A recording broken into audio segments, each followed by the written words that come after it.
इस उम्र में देखिए, वही वही चीज़ है। उसी तरीके से हाथ फैला के खड़े हो गए, वही वो जो बाल लहरा रहे। आई मीन, अगर किसी के इतने बड़े बाल होते फाइटिंग के वक्त, वो डेफिनेटली आंखों के आसपास आते, चेहरे पे मंडराते, आपको फाइट करने में दिक्कत होती है और आपका लुक बिगड़ जाता है। इसीलिए जो भी कॉम्बैट में होते हैं, जो या फिर आर्मी में, नेवी में, एयरफोर्स में, रॉ में, या किसी भी ऐसी या किसी सीक्रेट ऑर्गेनाइजेशन में भी, अगर वो उनका रोल अगर कॉम्बैट का है तो बाल छोटे ही रखे जाते, ताकि फाइट के वक्त वल्नरेबल हो जाता है इंसान। मतलब वो आसानी से दुश्मन आपके बाल पकड़ के आपको कमज़ोर कर सकता है, या फिर आपके ही बाल आपकी आंखों के सामने आ जाएंगे तो आपकी विजिबिलिटी ब्लॉक होगी, आप अटैकर को देख नहीं पाएंगे, टारगेट को नहीं देख पाएंगे अच्छे से, और अच्छा हम सही तरीके से हमला नहीं कर पाएंगे। पर इनके बढ़िया से वही बाल लड़खड़ा रहे, और आप नीचे आए तो इनका, नीचे मतलब गलत जगह नहीं समझे, इनका पोज देखिए, ये सेम पोज है, ये इन्होंने अपनी हर फिल्म में किया है हीरोइन को बुलाने के लिए, वो मतलब बाहों में आजा समाजा।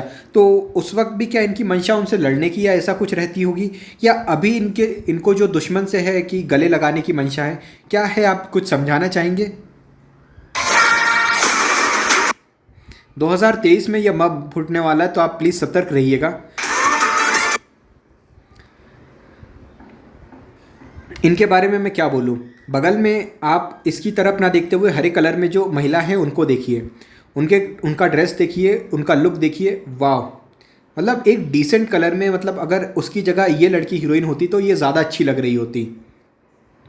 इसके लुक देखिए, इसका फैशन देखिए, एक डिसेंट है, मतलब ऑल्दो इसने वेस्टर्न वियर पहना है बट एक डिसेंट क्वालिटी का उसका जो कपड़ा है, उसके उसके जो बाल हैं, उसका जो मेकअप है, उसकी खूबसूरती को इन्हेंस कर रहा है, उसके कपड़े उसकी खूबसूरती को इन्हेंस कर रहे हैं, और जो पर्पस है शरीर को ढकना, उसको भी फुलफिल कर रहे हैं, राइट। लेकिन वहीं जो इस मुख्य किरदार में जो रखी हुई महिला है, तो इसे महिला कहना तो उचित नहीं है, ये औरत ना, तो ये किसी तरीके से प्रोटैगनिस्ट लग रही है, प्रोटैगनिस्ट यानी हीरो के साइड में हीरोइन, एंटैगनिस्ट हो सकती है, क्योंकि इसका लुक तो बिल्कुल भी मुझे अच्छा नहीं लग रहा है। आंखें अगर आप देखें तो या तो ये पूरी तरीके से सोई नहीं है तो आंखें काली पड़ गई हैं, या फिर किसी दुश्मन ने इसको हिट करके इसकी आंखें काली कर दी, या फिर ये पागल औरत को फैशन सेंस नहीं है, मेकअप सेंस नहीं है, तो बस आंखें काली कर ली।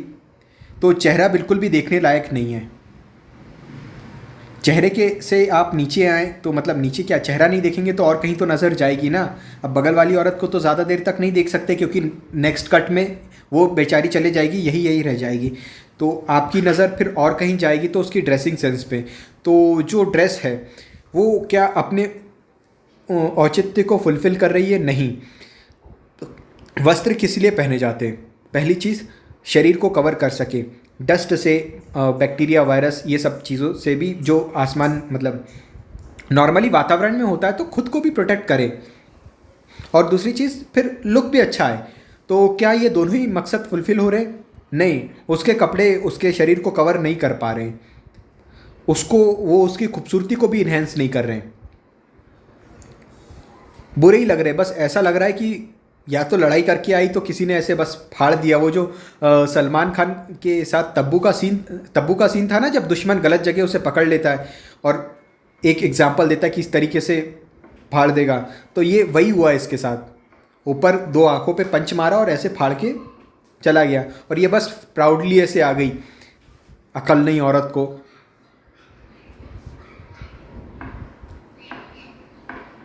आप अगर देखें, और भी बार के सीन होते विदेशों में, विदेश की फिल्मों में या और भी जगह, तो वहाँ जब हीरोइन का लुक होता है या कोई भी लीड कैरेक्टर आता है, आप देखते तो देखते रह जाते। कसिनो रॉयल में अगर आपने एवा ग्रीन को देखा होगा, भाई वो लुक है, मतलब उसको देख के लगता है कि यही सपनों की परी है, ये सपने में आ जाए, या ये एक रात के लिए आ जाए, या दिन भर आ जाए, बस दिन बन जाए रात बन जाए, ये आएगी तो रात को भूत देख लिया नींद उड़ जाएगी।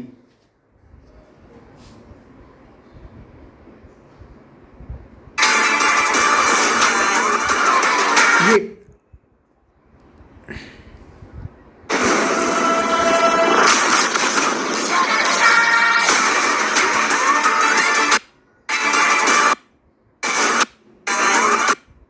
ये ज़रूरी है।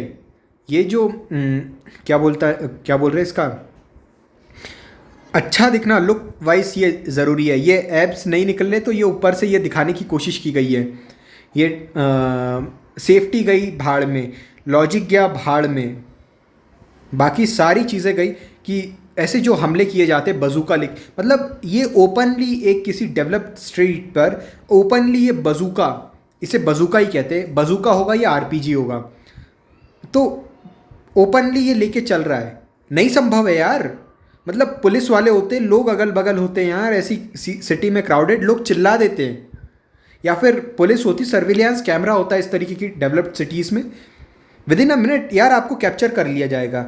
या फिर बड़ी मात्रा में पुलिस फोर्स आ रही होगी, मिलिट्री को इन्फॉर्म हो जाता है, पूरा देश अलर्ट पे चला जाता है कि यार एक आदमी आर्म लेके सिटी में इस तरीके से ओपनली घूम रहा है। बट क्या करे, बॉलीवुड है, लॉजिक गया घुइयां के खेत में। आगे देखते हैं। अब यहाँ भाई साहब ने हेलमेट पहन के रखा है, और ये जो बजूका है, बजूका के ऊपर एक निशाना लगाने के लिए या तो लेंस होता है या तो कुछ भी, मतलब एक गोल सा होता है जिसके थ्रू इंसान देखता है कि ये स्ट्रेट लाइन में जा रहा है कि नहीं जा रहा है। तो ऐसे दो गोल होते हैं निशान, लेकिन इसमें इसके ऊपर तो कुछ ऐसा नज़र नहीं आ रहा, सिर्फ एक पाइप है, उसके ऊपर अगल बगल मॉडिफिकेशन थोड़ा सा चिपका दिया है। रियल तो ये कहीं से नहीं लग रहा। ऊपर से इन्होंने ये पावर रेंजर वाला मास्क पहन लिया, हेलमेट, ताकि आइडेंटिटी ना मालूम चले ना, किसी को मालूम ना चले ये जॉन अब्राहम है। सैडली मालूम चल जा रहा है। वैसे भी बजूका फायर करते वक्त भी मैंने ऐसे आर्मी पर्सन को नहीं देखा, वो सिर पे हेलमेट लगाते सिर को, लेकिन फेस कवर करते हुए तो मैंने नहीं देखा। ठीक है, होता होगा। यहाँ अभी ये हिट नहीं किया है, उसके पहले ठीक है इन्होंने अपने बचाव के लिए इसको साइड में किया गया होगा। ओके,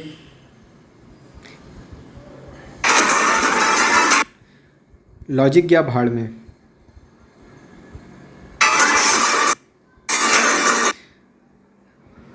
अब ये स्काई जंपिंग का एक अलग सिस्टम निकल चुका है। ये किस एयरक्राफ्ट से गुजरें अब ये भी कहना मुश्किल है, क्योंकि ये जो दो एयरक्राफ्ट हैं जो हवा में दिख रहे हैं ना, ये मोस्ट प्रोबेबली ये मतलब ब्लू कलर की एयरक्राफ्ट से गिरे हुए हैं। और ब्लू कलर की एयरक्राफ्ट में जो है वो जेट इंजन लगा हुआ है। अगर आप देखें ना, ये टरबाइन फैन अलग है। इस तरीके का जो फैन होता है ना, इस तरीके के एयरक्राफ्ट से आप पैरा जंपिंग नहीं कर सकते, क्योंकि इनकी जो स्पीड होती है वो बहुत ज़्यादा तेज़ होती है। पैरा जंपिंग के लिए आपको इस तरीके के एयरक्राफ्ट, एयरविंग की ज़रूरत होती है, क्योंकि ये हवा में लो स्पीड भी मेंटेन कर पाते हैं। ठीक है, पर बॉलीवुड है, क्या ही उम्मीद करें।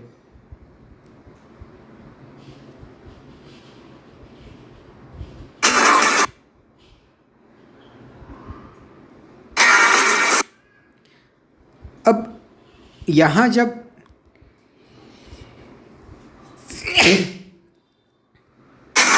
भाई एयरक्राफ्ट चेंज हुआ है,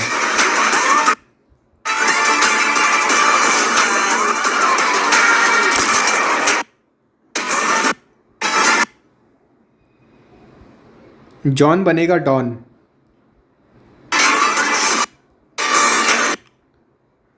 आप देख लीजिए, एयरक्राफ्ट चेंज हुआ है।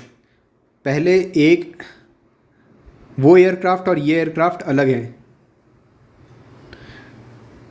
अभी जब गिर रहे हैं तो चारों तरफ नीचे ही है। और हाँ, इन सीन्स में ये अलग से बोलने की मेरे को ज़रूरत नहीं होनी चाहिए कि यहाँ पे बॉडी डबल्स का ही इस्तेमाल किया गया है, क्योंकि इस उम्र में इस बुढ़ऊ से ये सब नहीं हो पाएगा। अभी अभी इसने बजूका फायर किया है और ये हिट करने से पहले ही फट चुका है। ठीक है, लेकिन जब कांच है तो बजूका फायर करने की ज़रूरत क्या थी? यहाँ पे नॉर्मल बम रखते तो भी चल जाता, मतलब नॉर्मल कोई भी बम रखते, हाई डेंसिटी का फेंक देते ना, तो वो ग्रेविटी से नीचे जाता, हो जाता था काम। अगर बजूका फायर करते ना ओपन एयर, या फिर उनके पास जो एयरक्राफ्ट था वहीं से कुछ फायर कर देते तो हो पाता था। लेकिन अभी ये बंदा फ्री फॉल के मोशन में है। तो फ्री फॉल के मोशन में क्या होता है ना, अगर आप नॉर्मल भी अगर आपको कोई फायरिंग करना होता है, to every action there is equal and opposite reaction. अगर कोई फायर करता है ना तो गोली आगे जाती है और बंदूक का झटका पीछे की ओर लगता है, और जितना भारी ऑब्जेक्ट आगे की ओर धक्का देते हैं उतना ही पीछे बाहर पीछे की तरफ धक्का लगता है। बंदूका में और ज़्यादा ज़ोर से धक्का लगता है। तो ऐसे में अगर ये विदाउट ग्रेविटी अगर इसने हिट किया है, इसका कंधा तो उतर जाना चाहिए था। नॉर्मल पुलिस ऑफिसर, मतलब नॉर्मल पुलिस ऑफिसर की तो बात नहीं, मिलिट्री पर्सन भी इस तरीके से नहीं करते। अब ये तो खैर आउट ऑफ द लॉजिक है, कोई मिलिट्री किसी इस तरीके का ऑपरेशन नहीं करती है, क्योंकि इस तरीके से अगर बम फोड़ा इतनी बड़ी बिल्डिंग का, ऑलमोस्ट सभी लोग अवेयर हो जाएंगे, तो ये कोई सीक्रेट ऑपरेशन रह नहीं जाएगा। और इसके बाद भी अगर क्या मैं बोलूँ दो लोगों के अगर अंदर जाने, चार लोगों के अंदर जाने की जगह चाहिए थी, लेज़र कटिंग कर लेते, कुछ भी बहुत सारे अलग अलग ऑप्शन है यार। या ड्रिल मशीन से, मतलब आते हैं अलग अलग तरीके के ऑप्शन आ चुके हैं यार मार्केट में। आप नॉर्मली ग्लास में छेद करके इधर उधर हो सकते थे, आपने पूरा मतलब रॉ एजेंट की बात करके कंटेंट का ही ऐसी तैसी कर दी, लॉजिक की ऐसी तैसी करी।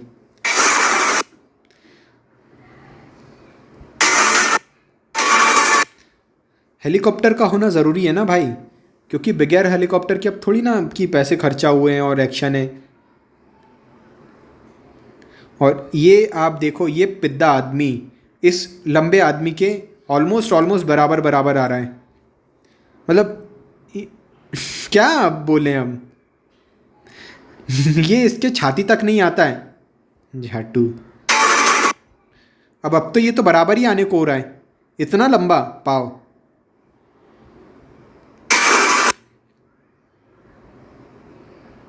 अब आप देख सकते हैं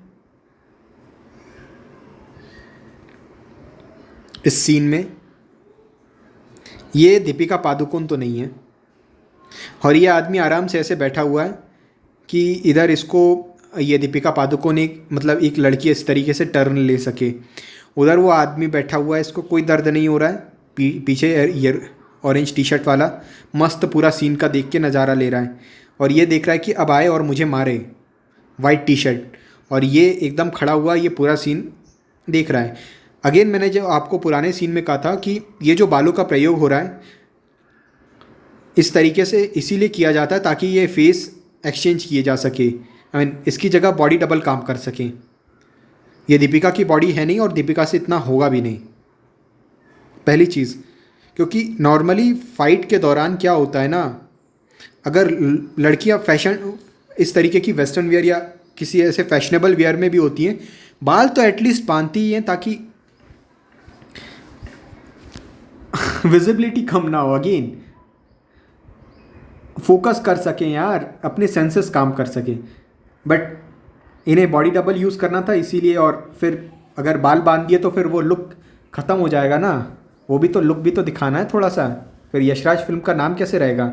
इन्हीं सब घटिया हरकतों के कारण तो होता है। और फाइटिंग के दौरान इस तरीके के कपड़े तो होते नहीं हैं, पर क्या बोले, फास्ट एंड फ्यूरियस की वही कॉपी है, फास्ट एंड फ्यूरियस 7 की, जब वो हीरोइन क्या नाम है लेटी, वो इस तरीके से लड़ाई करती दुबई में एक लेडी पुलिस ऑफिसर के साथ, उस कोई तो भी होटल में फंक्शन के दौरान। लेकिन उस दौरान भी फाइट से पहले वो लोग बाल बांधते हैं। क्या कहें, लॉजिक। अब आप देखो पहले कैसे बाल हो रहे थे, अब बढ़िया से एकदम सेट हो गए, सेट हो गए, ठीक है। आप देखो इसने ये सांप वाला कुंडल पहन के रखा है, मान ले कि इस औरत के अंदर कितनी भी ताकत है, कितना भी मतलब जो भी कहे पोटेंशियल एंडलेस है, फिर भी ये जो बगल के 6-6 फीट के हट्टे कट्टे हैं, अगर इतना भी कोई बंदा ना रहे और इस तरीके की कोई अगर लड़की लड़ाई कर रही है ना, सिंपल सा पॉइंट है यार उसका, वो कान पकड़ के वो सांप पकड़ के खींच लो, और क्या। 3-3 सांप एक लड़की के पास गलत तो नहीं कह रहा हूँ, लेकिन कोई भी एक सांप पकड़ के खींच लो, वो रो देगी, वो नहीं, बस हो गया, गेम ओवर, टाइम आउट। लड़ाई के वक्त कौन ये ऐसा पहनता है यार, ज़रूरी है इनके लिए शेड्स, क्योंकि चश्मा पहना नहीं तो फिर कहाँ एक्टिंग, कहाँ फैशन, कहाँ ये सब। वो बूढ़ी आंखें जिनके पास झुर्रियाँ आ गई हैं वो सब दिखने लगेगी ना अंदर जा चुकी। ये ज़रूरी है इस बुढ़ापे में, ज़रूरी है। मतलब क्या कहें, बाप ही ऐसा होगा तो बेटे क्यों नहीं बिगड़ेंगे। बाप ही अय्याश है, याट पे अय्याशी कर रहा है, तो इसके बच्चे तो गांजा फूकेंगे ही ना। हाँ ये कर लो पहले, ये चश्मा ज़रूरी था।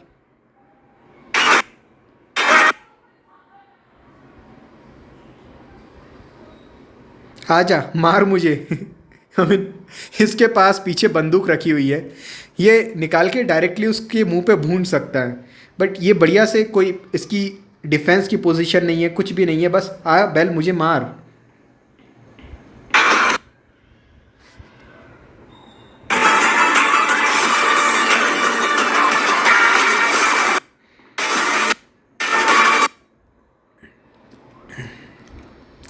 ये हेलीकॉप्टर होना ज़रूरी था ना।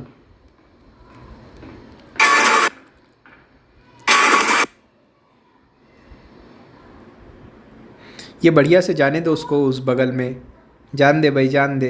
ये देखते रहे उसको ऐसा करते हुए, आएगी क्योंकि उसको मारने का तेरे को ऐसा स्क्रिप्ट में लिखा है।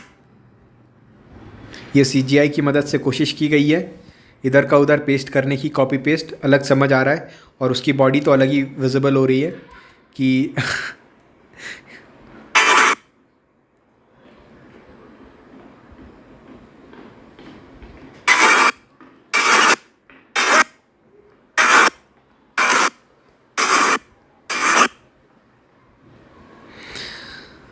अब मुझे यहाँ तक ये समझाने की तो ज़रूरत है नहीं कि ये सीजीआई है।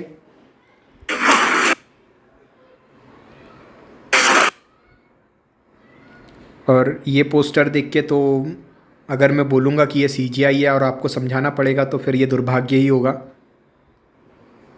Sorry, VFX. बंदूक फायर करी और रॉकेट फायर हो गया। ओरिजिनल फिल्म में ऐसा नहीं हो, आई होप।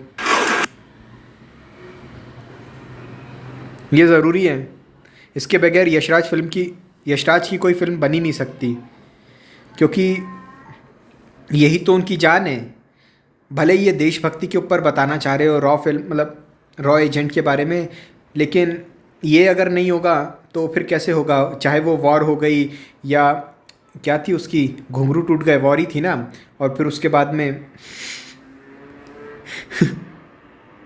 यहाँ सॉरी बिगे, गलत मत समझना। इस तरीके का एक डांस विंटेज कारों के साथ होगा।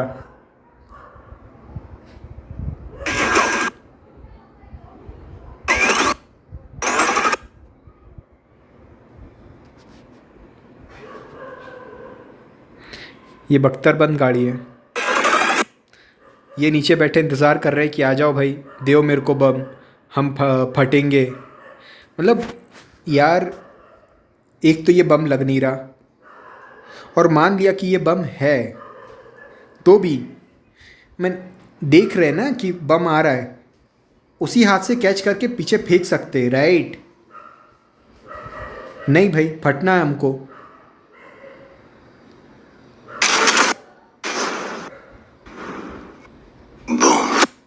बूम। अब ये जो गाड़ी है ये बख्तरबंद गाड़ी है। बख्तरबंद यानी आर्मर्ड व्हीकल है, तो इस तरीके से ये इतने छोटे से बम के इम्पैक्ट से तो इसको नहीं फूटना चाहिए। ठीक है, फिर भी फूट रही है तो ये लेकिन इम्पैक्ट अंदर से आएगा ना, राइट। एकदम से पूरी गाड़ी ग्लो कर रही है, आप समझ रहे हैं ना। गाड़ी अंदर से फटेगा फिर बाहर जाएगा। ये आप देख रहे हैं ना, गाड़ी अलग ही ग्लो कर रही है। सीजीआई है यार। और इतने पास से इम्पैक्ट होने पर इसका पिछड़ा जाना था, इसके टायर फटने थे, बट नहीं हो पाया, क्या करे। और इतना धुआं होने के बावजूद अभी तक वो टायर फटे नहीं हैं। भारत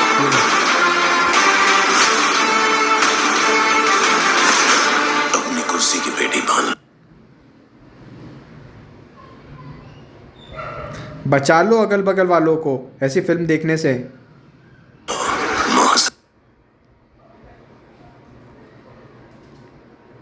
ये तो खुद को चश्मा बचा के आंखें बंद करके सो जाएंगे। अब आप वो फिल्म देख के अपना दिमाग ख़राब करेंगे, इसीलिए मैं बोल रहा हूँ मत जाओ, बच जाओ, बच जाओ, इस फिल्म को देखने से बचो।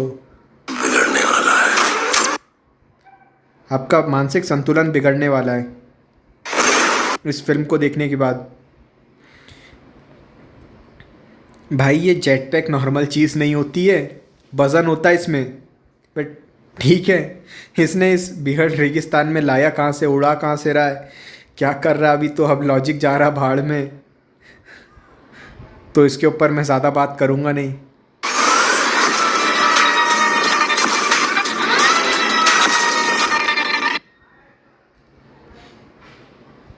तो ये 25 तारीख को ये बम फूटने वाला है, जनवरी को। तो प्लीज़ मेरी कोशिश यही रहेगी आपसे, मेरी मतलब आप बढ़िया से अगल बगल जो है 26 तारीख को, तो 25 तारीख को ना जाए, बचे। मस्त अपना जो है 26 तारीख को रिपब्लिक डे परेड होगी, उसे देखिए, बहुत अच्छा एक्सपीरियंस होता है। मोदी का स्पीच होगा, मतलब प्राइम मिनिस्टर का स्पीच होगा, वो सुन लेना। नहीं पसंद आएगा, लेकिन हाँ, वो जो अच्छा लगेगा, जो अच्छी बात होगी, वो होगी हमारा रिपब्लिक डे परेड। उसी को रिपीटेड मोड में देखना, बहुत अच्छा अच्छा विजुअल्स होता है, देख के एकदम गर्व होता है। तो बढ़िया है, बेटर है, इस फिल्म को देखने से अच्छा वो देखें।